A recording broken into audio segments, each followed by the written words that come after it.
Hello everyone. I hope you all are safe and healthy. Today I am uploading the fourth part of the chapter and example number 6 of company final accounts. अब ये जो example है वो balance sheet का last example है. इसके बाद हम प्रॉफिट एंड लॉस स्टेटमेंट देखेंगे. तो ये जो एग्जाम्पल है हमने प्रीवियस फोर्थ एंड फिफ्थ किए थे, तो उसमें क्या था? तो उन दोनों एग्जाम्पल में सिर्फ एक एग्जाम्पल में सिर्फ असेट्स के रिलेटेड बात की थी, एक एग्जाम्पल था कि जिसमें सिर्फ इक्विटी और लायबिलिटी के रिलेटेड बात की थी. Now in this particular example the whole balance sheet is going to be measured. Okay, यहाँ पे इक्विटी एंड लायबिलिटी में भी सारी चीजें हैं और असेट साइड पे भी सारी चीजें हैं. मतलब ये जो आपका एग्जाम्पल है ये पूरा 11 मार्क्स के लिए बहुत इंपॉर्टेंट है. This one is your comprehensive illustration. और जैसे मैंने आपको बोला था कि आप कैसे भी करके ये पूरा स्टेटमेंट याद कर लो. आई होप आपने ये कर लिया होगा. अगर आपको स्टेटमेंट याद है तो बहुत आसानी से आप 8 या 9 मार्क्स इस पर्टिकुलर चैप्टर में से तो मिनिमम लेके आओगे. ठीक है, चलो तो हम स्टार्ट करेंगे टुडे एग्जाम्पल नंबर 6. तो यहां पे देखिए, from the following balance is taken in the books of Moon Limited, prepare the balance sheet as at 31st March 2017 as per the Schedule 3 of Companies Act 2013. मतलब हमें क्या करना है, बैलेंस शीट बनानी है किसकी? मून लिमिटेड की. तो हमारा टाइटल होता था, वैसे हम यहाँ पे टाइटल लिख देंगे एग्जाम्पल नंबर 6. क्या टाइटल डालेंगे? Balance sheet of balance sheet of moon limited. अब ये जो बनता है ऑन द डेट बनता है तो लिखेंगे as on 31st March 2017. Okay, तो हमने सबसे पहला उसका टाइटल डाल दिया. फिर हमें क्या करना है, वन बाय वन यहां से डिटेल्स लेनी है और वन बाय वन आपको कहां पे पुट ऑन करना है? रिलेटेड अकाउंट्स में पुट ऑन करना है. ओके स्टूडेंट्स, तो सबसे पहले चीज आपके पास है that is your interest accrued. अब इंटरेस्ट अक्रूड मतलब क्या कि अगर आपने कोई भी इंटरेस्ट एडवांस में पे कर दिया है दैट इज योर असेट्स, पर ये असेट्स होगी वो कितने टाइम के लिए है? So that is for a few minutes और फ्यू ईयर्स और फ्यू मंथ्स. ओके, तो ये जो होगा वो कहां पे जाएगा? This is going to be return on the current accounts में जो लास्ट आपका है अदर करंट असेट्स, इसके अंदर जाएगा. तो सबसे पहले मैंने यहां पे लिख दी उसकी वैल्यू ₹30,000. ओके, तो फर्स्ट इफेक्ट हमने यहां पे कर दी है, 30,000 रुपीज यहां पे डाल दिए. Next one is your plant and machinery. अब प्लांट एंड मशीनरी आपको पता है वो आपकी असेट्स है. तो असेट्स में भी हमने देखा था कि दो पार्ट्स आते हैं, एक होता है टेंजिबल असेट्स और दूसरा होता है इनटेंजिबल. तो प्लांट एंड मशीनरी तो आप देख सकते हो that means it is your tangible assets. कितने रुपए का है? 15 लाख रुपीज. तो हम टेंजिबल असेट्स में यहां पे लिखेंगे ₹15 लाख. ओके स्टूडेंट्स, अब मैंने इस बार दो कॉलम्स बनाए हैं. हम क्या करेंगे, पर्टिकुलर हेड वाइज टोटल बना के वैल्यूज बाहर लिखेंगे. ठीक है, और फिर फाइनल टोटल ये वाला हम यहां पे करने वाले हैं. ओके बच्चों, चलो नेक्स्ट पॉइंट हमारा कौन सा है?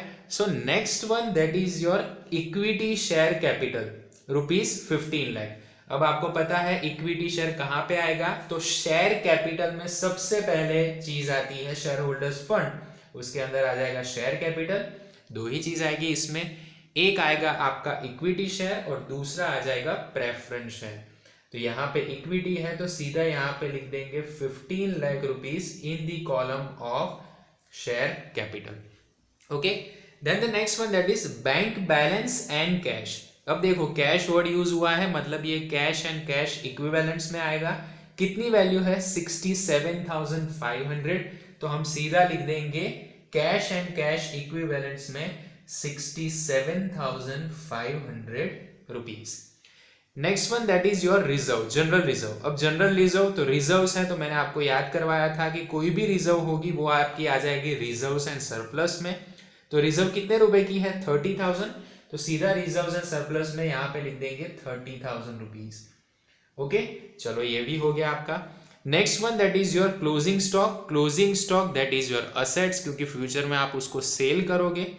ये आपकी क्या है? तो मैंने कल इसका आपको एक नाम बताया था, that is called as inventories. Okay, तो जो भी आपकी इन्वेंटरीज होगी वो कहां पे आएगी? करंट असेट्स में, इन्वेंटरीज के कॉलम में। आपकी इन्वेंटरी कितनी की है? तो यहाँ पे देखो बच्चों, क्लोजिंग स्टॉक दिया है 2,70,000 रुपीज का। तो इन्वेंटरीज में वैल्यू डाल दो 2,70,000। Okay, next one that is your creditors. तो क्रेडिटर्स आएगा तो आपको याद ही होगा ट्रेड पेएबल्स। तो ट्रेड पेएबल्स में हम क्रेडिटर्स की वैल्यू डाल देंगे। कितनी वैल्यू है? It is of rupees 6 lakh.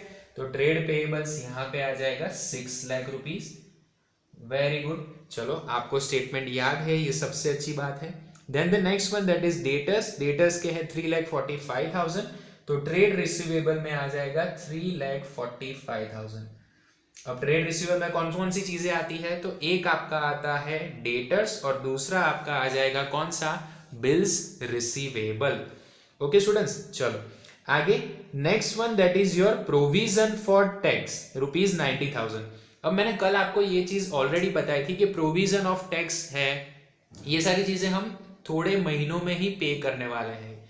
That means we have to pay it within the year. तो विद इन द ईयर होगा तो ये तो आपकी शॉर्ट टर्म के लिए हुआ। तो ये कहां पे आएगा? 90,000 रुपीज आपका आ जाएगा शॉर्ट टर्म प्रोविजन में। हम यहां पे लिखेंगे 90,000 rupees as a provision for tax. Next one that is 12% bank loan. आपने लोन ली है तो ये आपकी बोरोइंग होगी। तो आपको ये सोचना है कि ये शॉर्ट टर्म के लिए है या तो फिर लॉन्ग टर्म के लिए। तो देखो यहाँ पे कुछ लिखा नहीं है, तो we will assume that we are taking the loan for a longer period. तो ये कितने रुपए की आ जाएगी? 1,95,000। लॉन्ग टर्म बोरोइंग्स में आप लिख दो 1,95,000 rupees. Next one, long term borrowing के बाद आपकी चीज आती है नॉन करंट इन्वेस्टमेंट्स, ₹45,000। चलो ये तो पूरा टाइटल ही दे दिया है, तो सिंपल आपको नॉन करंट इन्वेस्टमेंट में यहां पे लिख देने हैं 45,000 rupees. Next one that is electricity deposits. अब ये डिपॉजिट्स है जो आपको फ्यूचर में मिलेगी जब आप इलेक्ट्रिसिटी का कनेक्शन बंद करवाओगे। तो ये क्या हो गया? This is considered as your long term loans and advances. This is your advance money. इसमें से ही आपकी वैल्यूज बनती है।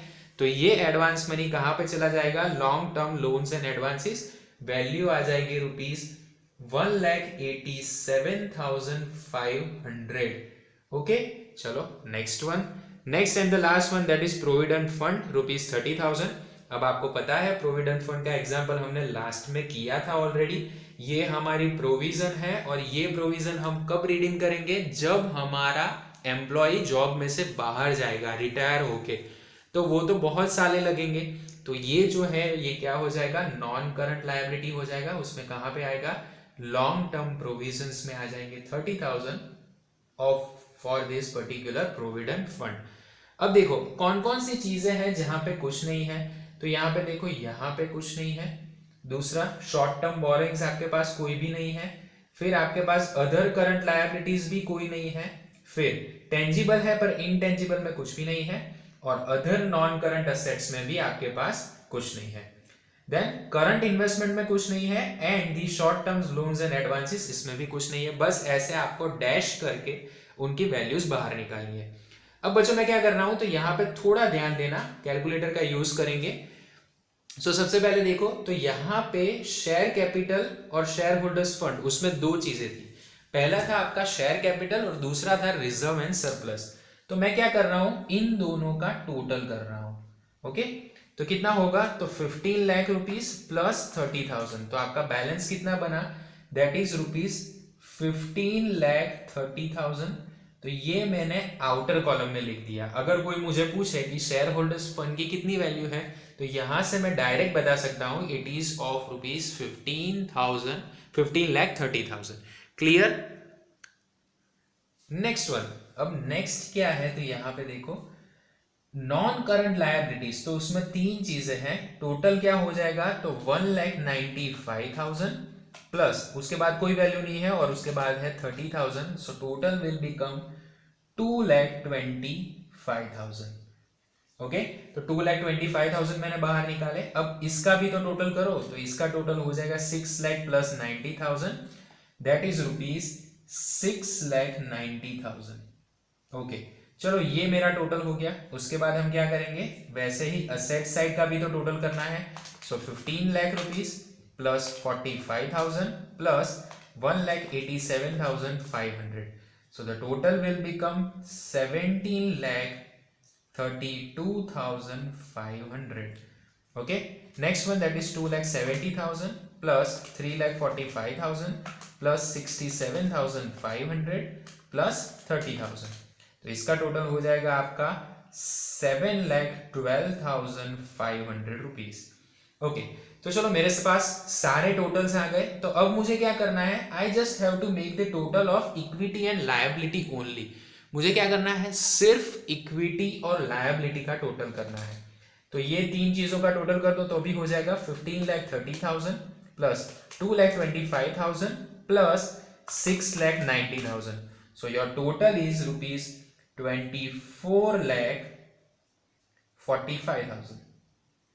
और यही सेम टोटल यहां पे भी आएगा 24,45,000, तभी आपका आंसर टैली होगा। लेट्स मेक द टोटल 17,32,500, जो मैंने सिर्फ असेट साइड का बैलेंस लिया, और दूसरा कितना था 7,12,500। तो अगर आप देखो तो कितना टोटल आया 24,45,000। अगर आपका टोटल यहां पे और यहां पे मैच हो गया, मतलब आपका आंसर टोटली करेक्ट है। देखो ये चीज मैंने आपको समझाई, इसमें सिर्फ 10 मिनट लगे हैं, 10 या 12 मिनट, और अगर आप स्टेटमेंट बनाओ तो maximum 5 to 6 minute. So ultimately अगर आपको ये सम 11 मार्क का इजीली करना है तो 15 मिनट से ज़्यादा टाइम नहीं होने वाला, और आपके कंफर्म 11 मार्क्स आएंगे। So I request everyone to please share this particular video with your friends and family members. I'm uploading the video for standard 11th and 12th commerce for the subject accountancy and economics. That's all for today. Thank you so much. और कल हम क्या discuss करने वाले हैं, कल हम profit and loss account नया उसका स्टेटमेंट देखेंगे, और उसी सेशन में एक एग्जाम्पल लेंगे और उसका सॉल्यूशन करेंगे, और वो प्रॉफिट एंड लॉस का एग्जाम्पल वहीं पे खत्म हो जाएगा। कल हम डिस्कस करेंगे एग्जाम्पल नंबर 8, जो 15 या 20 मिनट का काम है, और उसके बाद फाइनल मेन एग्जाम्पल्स 9 and 10 देखेंगे, और सेशन और ये चैप्टर हमारा खत्म हो जाएगा। So that's all for today. Thank you. जय हिंद।